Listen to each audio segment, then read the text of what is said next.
Well, the alleged chemical attack which prompted the U.S. missile strikes is still being investigated by the Organization for the Prohibition of Chemical Weapons. Now, that comes at a time that the Syrian government is facing a barrage of accusations, with Bashar Assad under increased scrutiny.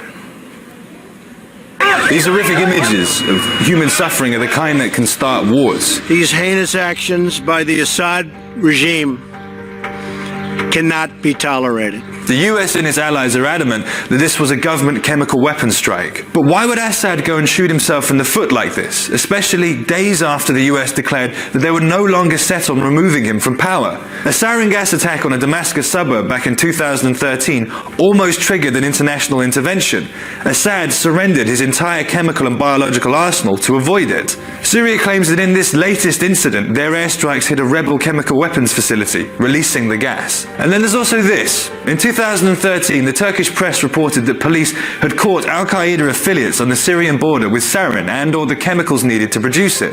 The same group is known to have stolen around 200 tons of chlorine gas from a government chemical plant back in 2012. The UN even confirmed in 2014 that 2 cylinders seized from the opposition by the Syrian army contained sarin. Some experts claim that rebels don't have the capabilities to make chemical weapons themselves, but sarin has been developed and used by terrorists in the past. In the mid-90s, a Japanese cult produced the nerve agent themselves in a makeshift factory and then used it to kill around 20 people on the Tokyo subway.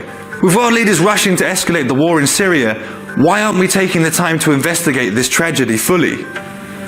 Well, a professor of chemistry and material science that we heard from says there's no indication that a chemical weapon was dropped from an airplane.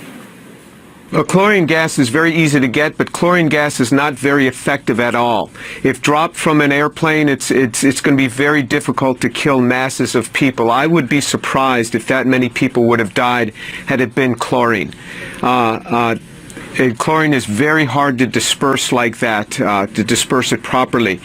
Sarin can kill a lot of people, but it has to be properly dispersed to be extremely effective. It has to be put in a proper mist form to be highly effective. If it were dropped from an airplane, it would be a very poor quality sarin attack. But I haven't even seen any definitive reports that this couldn't have been a projectile from some other place there on the ground, but just a projectile sent in and did it.